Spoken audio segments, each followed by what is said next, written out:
Assalamualaikum warahmatullahi wabarakatuh. Nama saya Nurul Hanifah Lubis.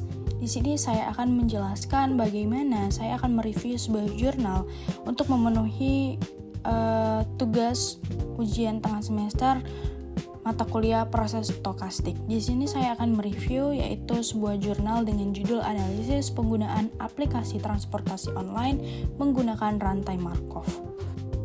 Ya, pada bagian abstrak, di sini peneliti melihat bahwa saat ini banyak aplikasi transportasi online, yaitu seperti yang kita ketahui ada Grab, Gojek, Maxim, InDrive, dan lain sebagainya. Namun pada saat ini peneliti meneliti beberapa transportasi online yang sudah saya sebutkan, di mana mereka itu bersaing untuk mendapatkan pengguna. Karena banyak pilihan, konsumen mudah berpindah aplikasi jika merasa tidak puas dengan yang digunakannya. Nah, hal ini disebut brand switching. Untuk mengetahui seberapa besar kemungkinan pengguna berpindah dari suatu aplikasi ke aplikasi lainnya, peneliti menggunakan rantai Markov atau Markov chains. Model ini bisa menghitung peluang perpindahan penggunaan dan memprediksi pangsa pasar di masa depan. Nah, di latar belakang sendiri, transportasi online kini sudah menjadi bagian penting kehidupan, memudahkan mobilitas dan memberikan rasa aman. Namun, karena banyak aplikasi tersedia, masyarakat punya banyak pilihan, sehingga terjadi persaingan antar penyedia layanan. Ketika pengguna merasa harga terlalu mahal, pelayanan kurang baik, atau aplikasi sering error, mereka bisa berpindah ke aplikasi lain. Fenomena ini disebut brand switching dan menunjukkan tingkat loyalitas pengguna terhadap suatu merek. Pada metode dan pengembangan model, di sini ada data dan sampel, di mana jumlah responden itu ada 155 mahasiswa Universitas Negeri Gorontalo atau UNG. Nah, teknik sampling yang digunakan itu adalah proportionate stratified random sampling, di mana data yang dikumpulkan lewat kuesioner.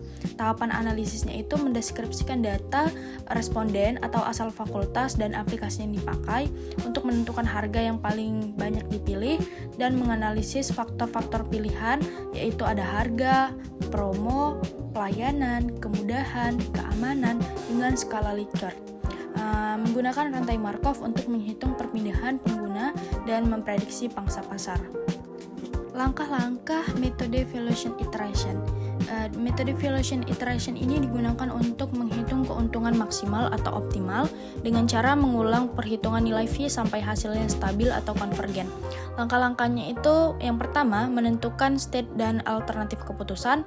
Ada 3 keadaan permintaan. Yang pertama, favorable atau permintaan tinggi, least favorable permintaan sedang, dan unfavorable permintaan rendah. Setiap keadaan punya 2 pilihan keputusan atau action. Misalnya, untuk permintaan tinggi, memesan banyak atau mempertahankan iklan. Yang kedua itu untuk permintaan sedang, yaitu memesan sedikit atau meningkatkan iklan. Yang ketiga itu untuk permintaan rendah, tidak memesan atau memperbaiki iklan. Langkah yang kedua itu menentukan matriks probabilitas atau P. P di sini menunjukkan kemungkinan berpindah dari suatu keadaan ke keadaan lain. Langkah yang ketiga itu menentukan matriks reward atau R.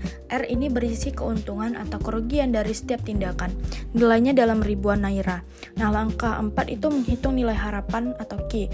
Untuk setiap keadaan dihitung nilai harapan keuntungan, di mana persamaannya itu QI sama dengan penjumlahan PIJ dikali RIJ. Ini berarti rata-rata keuntungan yang diharapkan di keadaan I.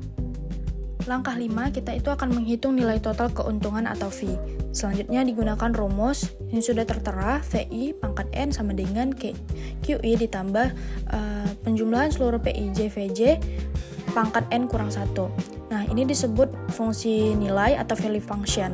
Perhitungan ini dilakukan berulang kali atau iteratif sampai nilai V tidak berubah lagi, menandakan strategi optimal sudah ditemukan. Langkah ke-6 itu menentukan kebijakan terbaik atau optimal policy. Dari setiap keadaan dipilih tindakan yang memberikan nilai V tertinggi. Kombinasi dari semua tindakan terbaik inilah yang disebut kebijakan optimal atau optimal policy. Nah, saat ini kita masuk ke hasil dan pembahasan, di mana data jumlah respondennya itu sebesar 155 orang. Data awalnya ini atau pengguna saat ini, di mana itu ada aplikasi Maxim itu penggunanya itu 127 orang, presentasinya 81,8 81,94%, Grab itu 12 orang atau 12 pengguna, di mana presentasinya 7,74%, Gojek itu ada penggunanya 10 orang, presentasinya 6,45%, InDrive ada penggunanya itu 6 orang, presentasinya itu 3,87%. Nah, Maxim di sini paling dominan karena paling murah. Data sebelumnya itu di mana ada aplikasi Maxim itu sebesar 111, presentasinya 71,61%, Grab itu 19 pengguna di mana presentasinya 12,26%, Gojek 19 juga, presentasinya sama, InDrivernya ini ada penggunanya itu sebesar 6 dan presentasinya 3,87%. Dari periode sebelumnya ke sekarang bahwa aplikasi Maxim juga masih menjadi aplikasi transportasi online yang paling banyak penggunanya. Hasil dari analisis kuesioner dengan skala Likert. Nah, di sini ada pertama itu ada masalah harga, kemudian ada masalah promo, setelah itu ada masalah kualitas pelayanan, serta masalah kemudahan pengguna, dan masalah keamanan pengguna. Responden paling setuju bahwa harga adalah faktor utama, sebesar 89,89%,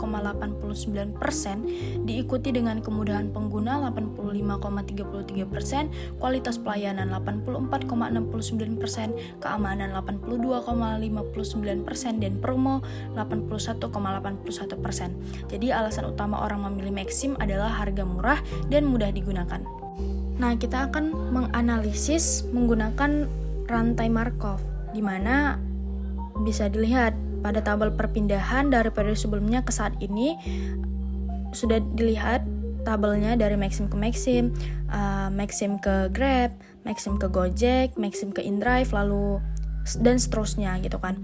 Lalu ditemukanlah matriks peluangnya itu pada P-nya itu sebesar 0,86, 0,72, 0,450 dan 0,0180 dan seterusnya untuk ke bawah, yang mana artinya ini 86,49% pengguna Maxim tetap menggunakan Maxim dan 7,21%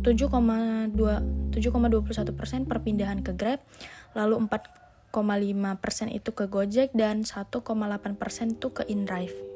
Hal ini didapatkan dari komposisi perpindahan penggunaan aplikasi dapat dihitung dengan menggunakan peluang perpindahan menggunakan aplikasi dengan persamaan PIJ sama dengan NIJ per NI, di mana PIJ itu merupakan peluang pengguna berpindah dari aplikasi ke aplikasi IJ, NIJ itu jumlah pengguna aplikasi I ke J, NI itu jumlah pengguna sebelumnya. Nah, di sini kan ada vektor awalnya tuh yang udah kita lihat. Perhitungan ini kan dapat digunakan dengan persamaan Chapman-Kolmogorov dalam bentuk matriks, di mana PN sama dengan PN kurang 1 dikali P. Nah, dari persamaan di atas untuk mencari nilai P1 diperoleh rumus sebagai berikut. P1 sama dengan P0 dikali P, di mana P0-nya itu tadi sebesar 0,716, 0,126, 0,1226 dan 0,038 dikali matriks sebelumnya yang udah kita dapatkan tadi di atas. Nah, didapatkanlah hasilnya itu 0,8194, 0,0774, 0,0645, 0,0387. Dengan menggunakan rumus yang sama, maka dapat dihitung juga P2 dan seterusnya. Seperti itu perhitungannya. Setelah kita menghitung tadi, nah, dapatkanlah hasil interpretasinya. Setelah beberapa kali iterasi, nilai probabilitas tidak berubah lagi atau steady state. Artinya pola perpindahan pengguna sudah stabil, di mana aplikasi Maxim itu proporsi akhirnya itu 82,89%, Grab 7,57%, Gojek itu 5,06%, InDriver itu 4,48%. Kesimpulannya dari analisis itu, Maxim tetap menjadi aplikasi paling dominan. Pangsa pasar Grab dan Gojek kecil tapi stabil. InDriver tetap jadi yang paling sedikit penggunanya. Secara umum tidak ada perubahan besar dalam proporsi penggunaan di masa depan. Kesimpulan akhir dari artikel jurnal ini adalah mayoritas mahasiswa UNY menggunakan Maxim 81,94%, 4% karena tarifnya paling murah. Peluang perpindahan pengguna sudah dihitung dengan rantai Markov dan hasil prediksi menunjukkan proporsi penggunaan stabil. Dalam jangka panjang, Maxim akan tetap mendominasi 82,89%, sedangkan Grab, Gojek, dan InDriver hanya mengalami perubahan kecil. Faktor harga menjadi pertimbangan utama pengguna dalam memilih aplikasi transportasi online. Cukup sekian pemaparan video presentasi mengenai review artikel jurnal dari saya. Apabila ada salah kata maupun salah pengucapan serta masih salah dalam penjelasan, saya mohon maaf. Saya akhiri dengan wabillahi taufiq walhidayah. Wassalamualaikum warahmatullahi wabarakatuh.